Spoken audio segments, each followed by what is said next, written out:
Hello and welcome to Nanapod, a podcast dedicated to the fantastic manga written by A. Yazawa. I'm Crystal, and I'm joined by my best girl Kirsten as we dissect this manga, discussing everything from the emotions, the cultural impact, as well as any headcanons that might be floating around in our brains. With this podcast, we hope to preserve a shoujo staple that sadly hasn't been talked about in a very long time. So come with us. We're waiting for you in apartment 707. Hello everyone, and welcome to another episode of Nanapod. So we are picking up in chapter 69 here, and we start with a narration from Nana, who says, "I came to Tokyo to make it on my own, but when they wanted to make me a solo artist, I got so anxious, I felt faint." And now we're here in room 601 with Nana and Hachi, back at the dorms. And Hachi says, "Why even wait? You totally gotta do it." And Nana's got the dots, and Miyu's in the back with like this look on her face. And then Hachi's like, "Now that Blast's being put on hiatus, you each need to think about your own future. Don't turn it down because you're worried about your bandmates." And Nana looks really sad and is thinking, each of us on our own. Then Hachi says, "Given the situation, you should be happy you got this offer to go solo. They think you're that good." And Nana says, "No. Given the situation, someone's got to make them money, or the agency's in trouble. That's it." And Miyu says, "So they think you can make them money? That means they know you have talent. But timing is everything, as you well know. If you want to stay in the biz, you have to do it." And then there's a pause, and Nana's thinking, yeah, Hachi's really behind it too. I have to get it together and work hard, but I'm so nervous. And Hachi says, "So anyway, where's Yasu? He's totally MIA. And Nana says, "Yeah, he said he'll show up later. What's he doing? I'll go get him." And Miyu says, "But..." And then Nana looks over at her and she says, "He'll show up at some point. He said he would. I think we should leave him alone for a while." And then Nana's got like these big just like, And then Hachi's like, "Yeah, you're right." And then the narration is like, maybe, well, totally. I'm sure it's affecting Yasu the most. He's the one who started the band. And then we just kind of get a shot of Yasu looking very pensive, sitting alone. And it goes on to say, "And all I could do was think about myself. The thought hadn't even occurred to me. I suck." This is no time to just cry and cling to Yasu. And now we're here with Rira and Ren, and she says, "It stopped raining." And then there's a shk as Ren opens up a beer, and she comes over and takes it from him, and she says, "You drove here. If you drink, you can't drive home." And then he just kind of got like this, and then he's like, "But I can't just leave you here alone. It's not like I'm going to jump on you or anything." And she's like, "Don't worry about me. Worry about Nana. She's got to be so bummed after what you said to her." And then he says, "I know she's totally pissed at me. I quit Blast. She doesn't want someone like me to tell her off about her band. And she has issues with me anyway." And Rira takes a sip of the beer and is looking pensive and then says, "Well, she'll hate you even more if she finds out you're here. You have to go home and make up with her." But Ren looks just tired. And he's thinking about when Nana said, "I don't want you to write songs for anyone else but me." And then he says, "I'm sick of catering to her." Boy. Guys should break up then. if that's how you're really feeling. Even though I know you're both codependent, it's not like it was before. It's all ruined. So, anyway, Rira puts the beer down with a tonk, and then she turns away back to the window, and Ren just, looks up at her. And then there's a ding-dong, and they both look over like, huh? And then there's another ding-dong, and Rira says, who is it? And Ren looks out the peephole, and then they open the door with a creak, and it's Takumi. And Rira is so shocked. She's got all these blush lines, and it's all of this crackle, thunder, and lightning behind her. And then Ren pulls off Takumi's glasses and said, I'll be down in the lounge getting drunk, so take your time, heart. And then he puts on Takumi's glasses with a slide, and Takumi's looking after him like, meh, with the dots, and then there's a slam of a door. And then Takumi looks back over, but Rira has gone into the other room. And he says, does Ren know about you and Shin? And she peeks out with this little sweat bead, and then she's blushing, and she nods. And he says, then Ren's place might be good. She says, good for what? And he says, well, you can meet up with Shen. And then she gets big eyes, and he says, I was trying to think which place would be safest. At Ren and Nana's place, no one would think anything about you and Shin visiting them. And they can leave you two alone for a while. And she's still got big eyes. And he looks over her with this really gentle expression and says, you could see him sometimes that way. And then she's like, why do you suddenly give a crap? And he says, if you're going to see him, I want it done responsibly. You're thinking about going to see him when he gets out, right? And then she has worried face, thinking about when Shin said, you're a selfish person. And now she's starting to cry and says, I wasn't planning on it. Shin got into this mess because And Takumi says, it's not your fault. I drove you to it. I drove Shin into it. And she's kind of got these eyes that are like, what? And then he's like, but I didn't mean to take away your happiness. I didn't start Trap Nest to do that to you guys. And now she's crying for real. And then back at the dorms, there's a newswoman that says, the news is up next. The popular band Black, and then he clicks it off. And he scoots out of his chair, and he goes to the elevator and taps the up button, and it goes ding.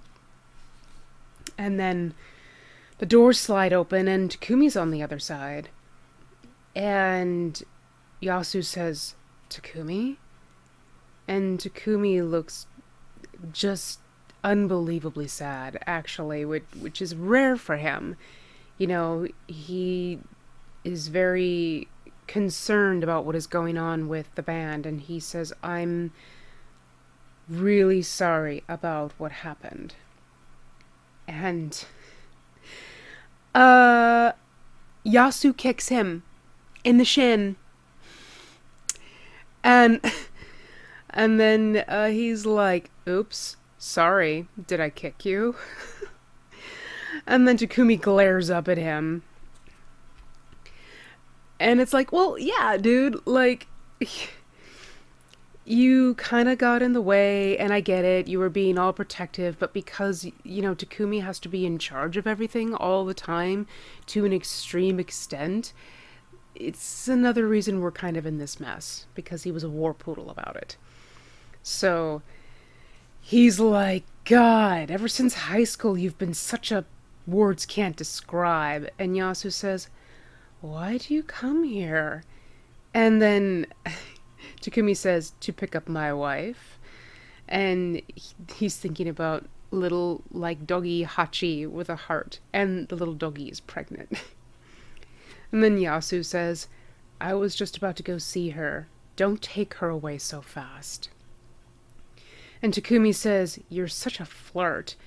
Your lady knows you're having a fling. You'll get yours. And then Yasu says, what?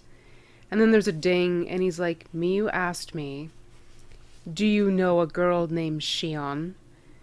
And then Yasu has like this, what? And then Takumi's stepping out of the elevator, and he's like, you're still seeing Shion? Aren't you over her? And then Yasu grabs his scarf, and he says, what did you tell her? And Takumi says, I panicked and said I didn't know her. Then Nana got all weird on me. Why'd I have to panic? And Yasu just has like all the dots. I'm like, okay. Because I think he's kind of putting together, because Miyu has been acting weird and about Shion and stuff, so he's just kind of like putting it together. Maybe this is the reason why she's been like this. And then there's a knock knock at the door, and Hachi says, is that Yasu? And they open the door, and it's Yasu and Takumi. He says, why, hello, with a heart. And Hachi is like, what the fuck? Miyu's like, oh, Yasu. And Nana's back there like, what the fuck is Takumi doing here? And then Hachi says, why'd you come here for? And he says, you told me to come pick you up. And she says, no, I don't want to go yet. And he says, then stay here forever. And then Yasu says, he came all the way here. You can go home. Because Takumi's like walking away, and then Hachi's got like the face. Yasu says, when things settle down, I'll come see you.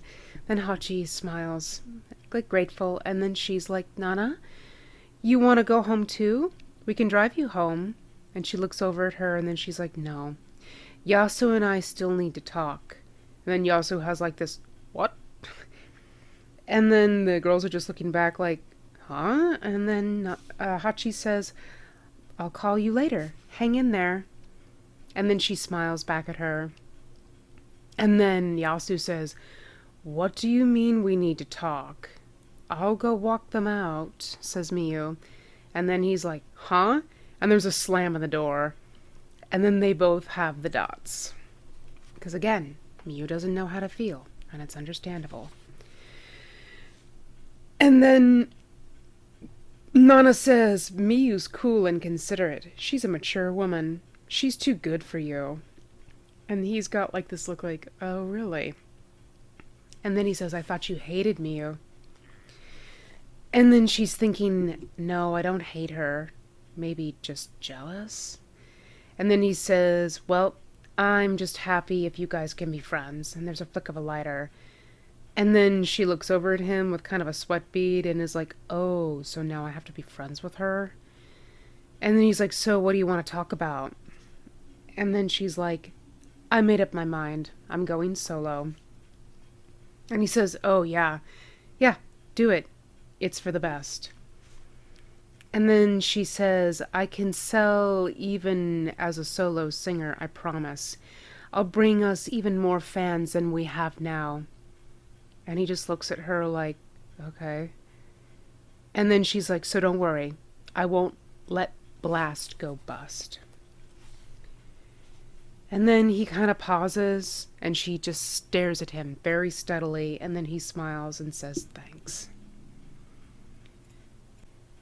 And then she has like this, oh my God, and then starts to cry, and is thinking, have I ever done anything for Yasu? I never thought a thanks would make me so happy. And he's smiling. And then he's like, I told you not to cry in front of me anymore. But then he reaches over and pats her on the head. And she's thinking, I depended on Yasu's generosity. I was always so demanding with him. That's why I would get irritated. But from now on, I'll sing not just for myself, but for Yasu, and for Hachi, my greatest support, and for my comrades. Then even when I sing alone, I won't feel lonely. I'll be all right. I'll survive and succeed.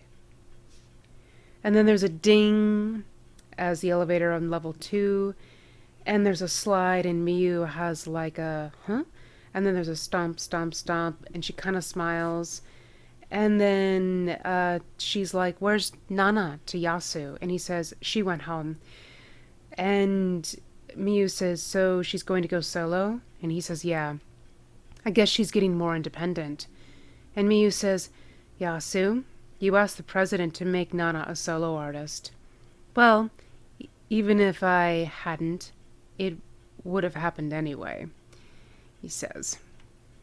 And then he just kind of has this look like, "Oh, she's a good guess." And then he says, "You see through everything, even with Shion." And then he says, "But why do you ask Takumi instead of me?"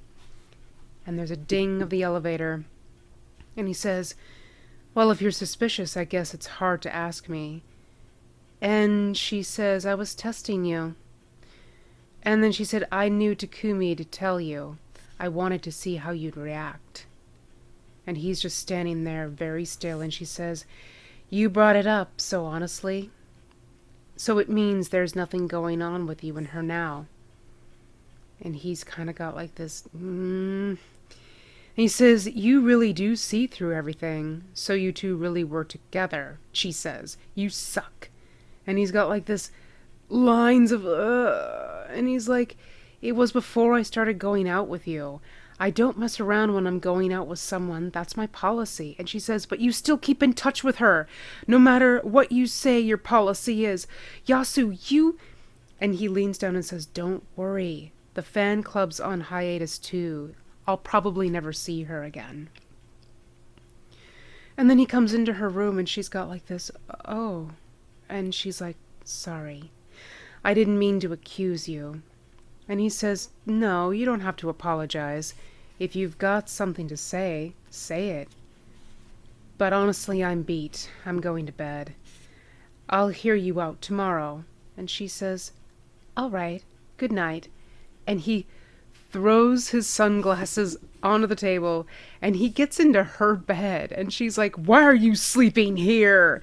And he says, "Come on, it's more relaxing here." And then she kind of has a pause, and she's like, "Then go change, and brush your teeth, and wash your face. You're such a slob." And she's like dragging him out of the bed by his shirt. And he's like, "Sorry." And now we are in Nobu and Yuri's room. And he's saying, "Now what do I do?